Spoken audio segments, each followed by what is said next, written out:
اللہ الرحمن الرحیم۔ جیسے کہ آپ لوگ جانتے ہیں کہ بقرہ عید آنے والی ہے۔ یہ کیوں منائی جاتی ہے، اس کے پیچھے اصل کہانی کیا ہے، یہ جاننے کے لیے ویڈیو کو اینڈ تک ضرور دیکھیں۔ ہزاروں سال پہلے کا واقعہ ہے۔ حضرت ابراہیم علیہ السلام آرام فرما رہے تھے اور ان کو نیند آ گئی۔ خواب میں دیکھتے ہیں کہ اللہ تبارک و تعالیٰ ان سے فرما رہا ہے، اے ابراہیم، اپنی سب سے پیاری اور عزیز چیز کو میری راہ میں قربان کرو۔ جیسے ہی صبح ہوئی آپ اٹھے اور سوچنے لگے کہ نبی کا خواب کبھی جھوٹا نہیں ہو سکتا۔ اس وقت آپ کے پاس بہت ہی تعداد میں اونٹ موجود تھے۔ آپ نے 100 اونٹوں کی قربانی دی۔ پھر اگلی رات حضرت ابراہیم علیہ السلام آرام فرما رہے تھے۔ ان کو خواب آتا ہے۔ خواب میں دیکھتے ہیں کہ اللہ تبارک و تعالیٰ ان سے فرما رہا ہے، اے ابراہیم، اپنی سب سے پیاری اور عزیز چیز کو میری راہ میں قربان کرو۔ دوسرے دن آپ نے 200 اونٹوں کی قربانی دی اور پھر تیسری رات پھر سوئے۔ رات کو خواب میں غیب سے آواز آئی، اے ابراہیم، اپنی سب سے عزیز اور پیاری چیز کو میرے راہ میں قربان کرو۔ جیسے ہی صبح ہوئی حضرت ابراہیم علیہ السلام سوچنے لگے کہ سب سے پیاری چیز تو میرا بیٹا اسماعیل ہے۔ آپ سوچنے لگے کہ اللہ پاک یہ دیکھنا تو نہیں چاہتا کہ میں سب سے زیادہ محبت اپنے فرزند سے کرتا ہوں یا اپنے رب سے کرتا ہوں۔ پھر آپ نے فیصلہ کیا کہ آپ اپنے فرزند کو، اپنے رخت جگر کو اللہ کی راہ میں قربان کریں گے۔ حضرت ابراہیم علیہ السلام اپنی زوجہ حضرت ہاجرہ کے پاس آتے ہیں اور ان سے فرماتے ہیں، اے ہاجرہ، آج اسماعیل کو تیار کرو، اسے غسل کرواؤ، خوشبو لگاؤ، اس کو نئے کپڑے پہناؤ، آج ہم اپنے دوست کی دعوت پہ جا رہے ہیں۔ یہ سن کر حضرت ہاجرہ بہت ہی خوش ہوئی اور حضرت اسماعیل علیہ السلام کو تیار کیا، نئے کپڑے پہنائے۔ پھر ابراہیم علیہ السلام اپنے رخت جگر کو لے کر فلسطین سے مکہ کی طرف روانہ ہوئے۔ تبھی پیچھے سے شیطان آتا ہے اور حضرت ہاجرہ سے کہتا ہے کہ اے ہاجرہ، تمہیں پتہ بھی ہے کہ تمہارے بیٹے کو ابراہیم علیہ السلام کہاں لے کے جا رہے ہیں؟ وہ انہیں دوست کی دعوت میں نہیں لے کے جا رہے، انہیں مارنے کے لیے لے کے جا رہے ہیں۔ بی بی ہاجرہ نے فرمایا، اے شیطان، تم پر لعنت ہو، میرے ابراہیم ایسا کیوں کریں گے؟ وہ اپنے بیٹے کو کیوں ماریں گے؟ تو شیطان بولا کہ حضرت ابراہیم علیہ السلام نے خواب میں دیکھا ہے کہ انہوں نے اپنے بیٹے کو قربان کرنا ہے، اس لیے وہ اللہ کی راہ میں اسماعیل کو قربان کرنے جا رہے ہیں۔ تو حضرت بی بی ہاجرہ نے فرمایا، اے شیطان، تم پر اللہ کی لعنت ہو، اگر یہ ہمارے رب کی طرف سے حکم ہے تو ایسے ایک اسماعیل تو کیا، ہم ہزاروں اسماعیل بھی اللہ کی راہ میں قربان کر دیں گے۔ پھر شیطان حضرت اسماعیل علیہ السلام کے پاس آ کر کہنے لگا کہ تمہیں پتہ ہے کہ تمہارے بابا تمہیں کہاں لے کے جا رہے ہیں؟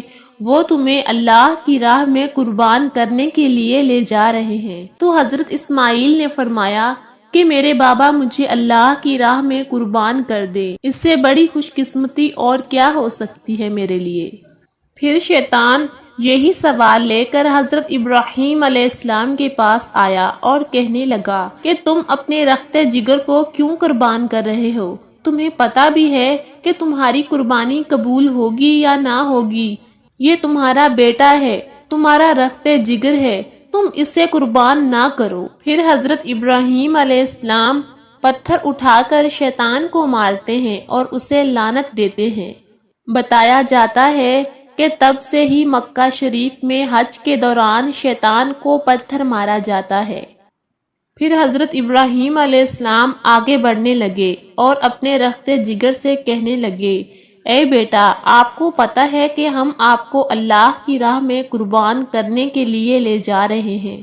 تو حضرت اسماعیل علیہ السلام نے فرمایا کہ اے بابا جان، میرے لیے اس سے بڑی خوش قسمتی اور کیا ہے کہ ایک اللہ کے نبی مجھے اللہ کی راہ میں قربان کرنے کے لیے لے جا رہے ہیں۔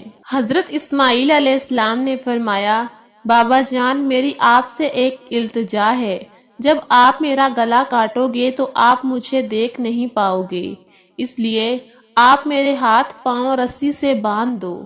اور بابا میں چاہوں گا کہ آپ اپنی آنکھوں میں بھی پٹی باندھ دیں تاکہ آپ کو رحم نہ آ جائے۔ پھر کیا تھا، حضرت ابراہیم علیہ السلام نے اپنے بیٹے کے ہاتھ پاؤں باندھ دیے اور آنکھوں پہ بھی پٹی باندھ دی۔ پھر حضرت ابراہیم علیہ السلام اپنے بیٹے کو لٹاتے ہیں اور چھری اپنے ہاتھ میں لے کر اللہ تبارک و تعالیٰ سے فرماتے ہیں کہ اے پیارے اللہ، تو مجھے ایک تو کیا 1000 اسماعیل بھی قربان کرنے کو کہتا تو میں تیری راہ میں کر دیتا۔ یہ کہہ کر جیسے ہی حضرت ابراہیم علیہ السلام حضرت اسماعیل علیہ السلام کی مبارک گردن پہ چھری چلانے لگے تو اللہ تبارک و تعالیٰ نے حضرت جبرائیل علیہ السلام کو حکم دیا، اے جبرائیل جلدی سے جنت میں جاؤ اور وہاں سے ایک جانور لے کر حضرت اسماعیل کی جگہ پہ رکھ دو۔ حضرت ابراہیم علیہ السلام اپنے امتحان میں کامیاب ہو چکے ہیں۔ جیسے ہی حضرت ابراہیم علیہ السلام نے چھری پھیری اور اپنی آنکھوں سے پٹی کھولی تو کیا دیکھتے ہیں کہ ان کا بیٹا خیریت سے ان کے ساتھ کھڑا ہے، اور نیچے دیکھتے ہیں کہ ایک دمبا حضرت اسماعیل علیہ السلام کی جگہ پر قربان ہو چکا ہے، وہ دمبا جس کو لوگ بھیڑ بھی کہتے ہیں۔ حضرت ابراہیم علیہ السلام نے اللہ تبارک و تعالیٰ کا شکر ادا کیا، تبھی غیب سے آواز آتی ہے، اللہ تبارک و تعالیٰ فرماتا ہے، اے ابراہیم تیرے اس امتحان کو قیامت والے دن تک یاد رکھا جائے گا، اور تیری سنت کو ایمان والے ہر سال یاد کریں گے اور میری راہ میں جانور قربان کریں گے۔ تب سے ہی یہ سلسلہ جاری ہوا۔ عید کے 70 دن بعد، یعنی کہ روزوں کی عید جو آتی ہے اس کے 70 دن بعد، 2 مہینے 10 دن بعد یہ بقرہ عید آتی ہے۔ پاکستان، ہندوستان، بنگلہ دیش، جہاں جہاں بھی مسلمان رہتے ہیں اس دن کو، اس سنت کو ادا کرتے ہیں اور اللہ کی راہ میں جانور قربان کرتے ہیں۔ یہ سنت 3 دن تک ادا کی جاتی ہے۔ غفلت لوگ 7 دن تک بھی مناتے ہیں، جس میں دمبا، اونٹ اور گائیں، بکرا، حلال جانوروں کو ذبح کیا جاتا ہے۔ جانور کو قربان کر کے اس قربانی کے گوشت کے 3 حصے بنائے جاتے ہیں۔ پہلا حصہ غریبوں کے لیے، اور دوسرا حصہ رشتہ داروں کے لیے، اور تیسرا حصہ اپنے گھر کے لیے رکھ لیتے ہیں۔ اسی سنت کو ادا کر کے ہی قربانی کی جاتی ہے، جانور ذبح کیے جاتے ہیں اور گوشت بانٹا جاتا ہے۔ ہم امید کرتے ہیں کہ آپ کو ہماری ویڈیو اچھی لگی ہوگی، پسند آئی ہوگی، اور ہمارے چینل پر اس طرح کی اچھی اچھی ویڈیوز اپلوڈ کی جاتی ہیں۔ آپ چاہیں تو ہمارے چینل کو سبسکرائب کر لیں۔